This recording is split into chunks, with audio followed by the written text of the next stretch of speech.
caballito blanco, mi abuelita me contó que un santo cruzó los Andes y a 3 pueblos libertó. El santo era correntino y se llamaba José, papá de una niña linda que su Merceditas fue.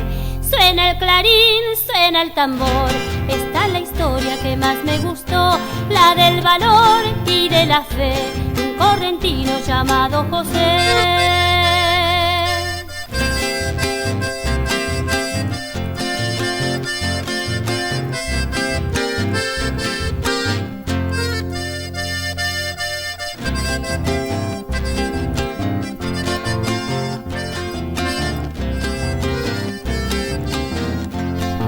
Cuando terminó la lucha, muy lejos se fue José, para que la patria joven supiera sola crecer.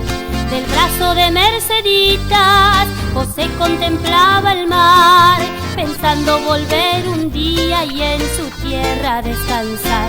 Suena el clarín, suena el tambor, esta es la historia que más me gustó, la del valor y de la fe, de un correntino llamado José.